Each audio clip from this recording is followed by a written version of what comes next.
Ship సీజు అని చెప్పి ఇష్టం వచ్చినట్టుగా వాళ్ళ మీద ఆరోపణలు చేసి లాస్ట్కి షిప్పు పోయింది, సీజు పోయింది, బియ్యము పోయినాయి.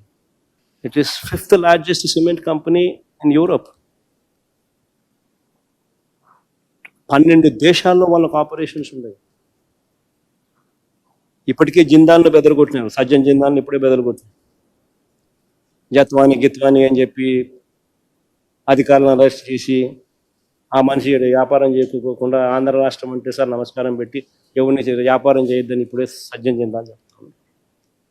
అరబిందో వాళ్ళు ఇప్పటికీ నమస్కారం పెడుతున్నారు చంద్రబాబు నాయుడు. షిప్పు సీజు అని చెప్పి ఇష్టం వచ్చినట్టుగా వాళ్ళ మీద ఆరోపణలు చేసి లాస్ట్కి షిప్పు పోయింది, సీజు పోయింది, బియ్యము పోయినాయి.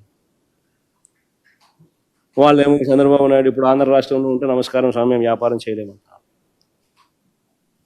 ఇప్పుడు నెక్స్ట్ వీళ్ళు ఈ మల్టీనేషనల్ కంపెనీ ఫ్రాన్స్లో one of the biggest companies, యూరోప్లో టాప్ 5 సిమెంట్ కంపెనీల్లో ఒకటి. వీళ్ళు ప్రపంచానికి చెప్తారు ఆంధ్ర రాష్ట్రం నమస్కారం స్వామి వీడి వ్యాపారాలే వద్దు అని. షిప్పు సీజు అని చెప్పి ఇష్టం వచ్చినట్టుగా వాళ్ళ మీద ఆరోపణలు చేసి లాస్ట్కి షిప్పు పోయింది, సీజు పోయింది, బియ్యము పోయినాయి.